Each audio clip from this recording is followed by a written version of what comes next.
Welcome to episode 3 of the series where I attempt to redeem Sonic Lost World for the 3DS. In this episode, we'll be taking a closer look at Skyroad 1, including attempts at refuting criticism directed by critics at this game. The episode is split into multiple videos, so feel free to watch the episode at your own pace without having to watch the whole episode in one sitting. Do check out the reviews themselves too if you want a comprehensive view of the quality of the reviews, since they are not only comprised of negative criticism against the game, and do contain at least some praise for the game. This video focuses on the negative criticism directed at this game to help you viewers acknowledge that the criticism seems to be exaggerated. Remember though, the point of these videos is not to bash the reviewers, just redeeming this game and perhaps some sort of guideline for reviewers in how to improve their craft. Another big purpose of this video series is to help you viewers, reviewers, and by extension the game developers to achieve a more solid understanding of what makes an actual good Sonic game. There are other reasons as well, but I do not feel like mentioning those just yet. The episode is divided into the following parts: needed background, blind run, speed run, supersonic speed run, further background, Nintendo Live's review, so call me Johnny's review, Kavana Money 456's part, and lastly IGN. This video will cover both backgrounds and the runs. So before we get into the runs, I believe you should watch the following as evidence suggesting the importance of the speedrunning aspect in Sonic games. そうですね、僕自身が速いものが好きだったっていうのもあるんですけれども、やはりゲームが上手くなったら早くクリアをしていくところができる方がいいんじゃないかっていうのが、その当時のゲームはですね、バックアップとかがなくてですね、セーブができないので、毎回ゲームを始めると一番最初から始めるんですね。今のゲームだと途中から始めることができるんですけど、昔は必ず一番最初から始まっていったので、そうすると一番最初のステージっていうのはもう何度も何度もやってくるんです。そうすると上手くなってくると、このステージはもっともっと早くクリアできた方が嬉しいんじゃないかっていうのが発想の一番大きな元になって、そのためにソニックは速くなっていったんですね。なのでそれで速いスピードの中でクリアしていくっていう、そこがマリオとかと大きな違いになるんじゃないかと思って作り上げました。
first few times going through the stage, you want to get to the goal without dying too often, and explore the stage to its fullest, so you take it slower the first time.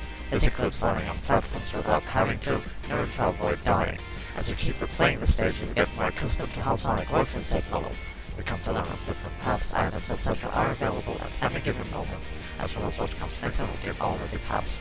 If you find yourself progressing through the level with more fluidity and greater speeds, traversing more difficult paths, and making use of more well-thought-out maneuvers compared to your first playthrough, which should feel rewarding, as it is a display of how you have developed and overcome all the challenges speedrunning gives rise to, combining creativity, skills, and determination to accomplish the challenging and beautiful feat of speedrunning. Here ends this video. I suggest the next video you watch is where I give myself Nintendo Life's review of this game. If you found this video informative and watchworthy, I'd really appreciate you liking and sharing this video.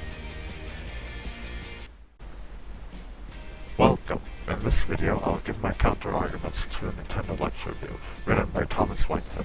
I chose Nintendo Life's review because it is part of Metacritic's review of this game, and has rated this game similarly. If you haven't watched the previous parts of this episode, then I strongly advise you to do so. Quote, "At times, the level design falls over in a significant way. We've met a number of roadblocks that required a rest and approach with a fresh mind at a later hour. Some puzzles or enemy challenges can be taxing on any gamer's patience. We've encountered near impossible chasms requiring ludicrous gymnastics if you mess up an initial series of homing attacks, a sequence of rolling snowballs, while responding enemies bully the blur, and a snowboarding level with controls that bizarrely feel as if they're operating on a digital, not analog set of inputs. While not representative of the whole experience, stages such as these and others that feel like over-enthusiastic labyrinths of no end have a damaging effect on the wider campaign." Unquote. Chasms means pits, as far as I know. If so, this complaint is not applicable to this stage. There are barely any pits at all, and the few that do exist aren't easy to fall into either. If you've found anything counter to what I'm stating, then leave what you have to say in the comment below. Every flipper section could be an example of a supposed over-enthusiastic labyrinth with no end, because there are 3 of them, and some players seem to think they are over-enthusiastic in the player's ability to solve each of them. However, since one is launched just below the ledge of the upper path and not directly on the upper path, why not try using parkour or the double jump? Since parkour doesn't work automatically, try the double jump. Even if you don't directly reach all the way up with the double jump, there is the safety net of the double jump allowing you to parkour up the wall of the upper ground. There is also ledge climbing that works without parkour. If I missed any other sections like this in the stage, please point them out. Next quote. One similarity with its Wii U brethren, however, is that we question whether younger gamers will be able to handle the maneuvers and skills required, especially in the aforementioned stages that are poorly designed. Unquote. I think every section in this stage can be traversed in a straightforward manner, with a possible exception for the flipper section, and maybe the straight flying birds. I could imagine children stubbornly trying to watch themselves to the right place using the flipper only without a double jump. Maybe a question mark or hint should appear after having used the same uppermost flipper 10 times, but experience that one can use the double jump when using the flipper. The bird bot issue can perhaps be solved by a hint saying that one can exit the stage, equip an invincibility item in the map, and then get back to the stage and equip the item in this section. If I missed any other ways children would not enter the stage, please point them out. Next quote. Overall, the campaign veers from decent moments to drawn-out stages that exasperate rather than satisfy, and competitionists can seek out red coins and target better grades in each level, but we suspect most would just be happy to see the end of some more confusing and agitating levels. Therein lies the great flaw with this effort from Dimps. Too much of the game simply isn't fun. Unquote. This stage isn't unnecessarily drawn out, right? It's satisfactory. Red Rings equals new stage if you didn't know.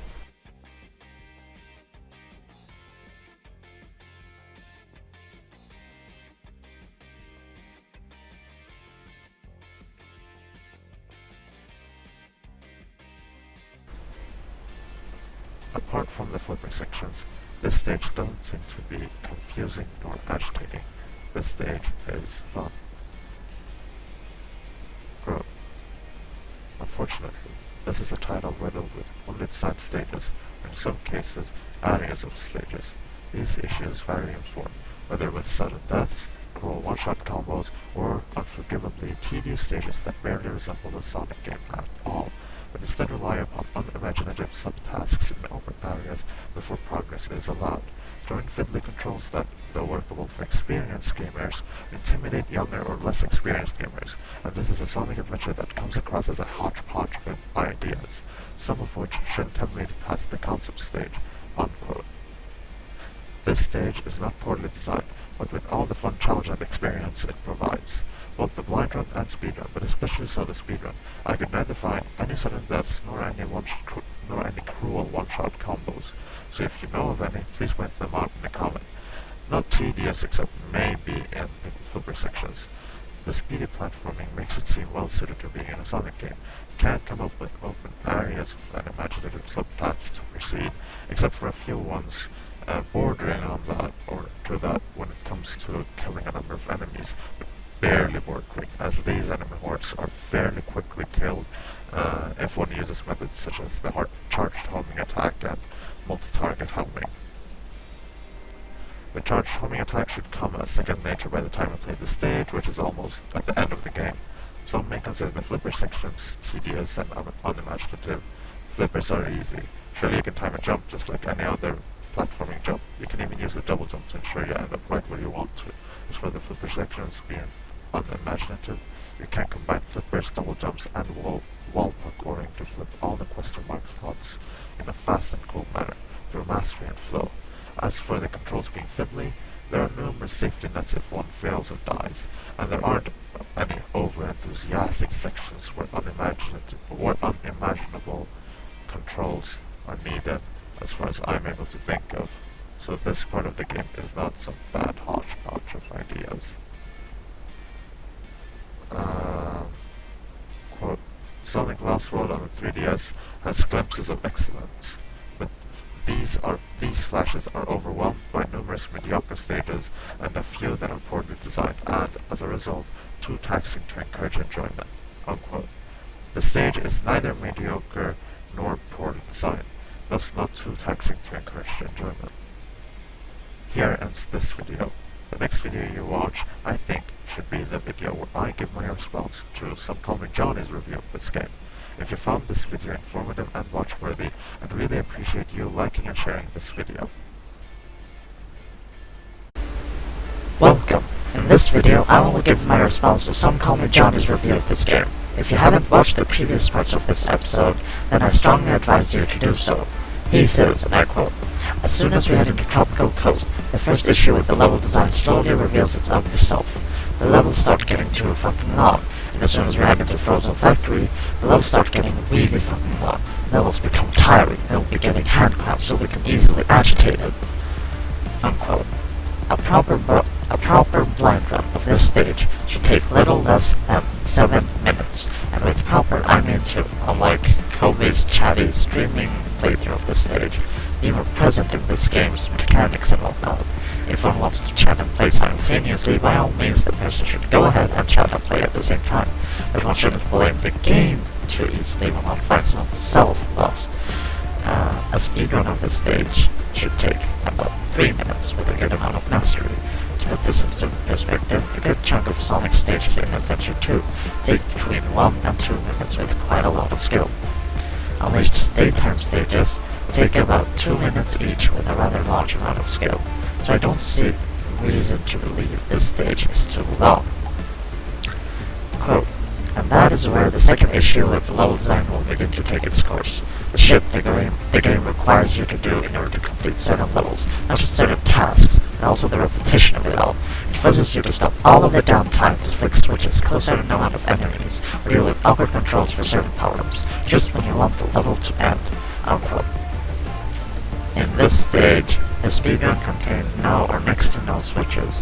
The blind run probably contained a switch or two, but definitely not repeated to an extent so as to become annoying or borderline unbearable.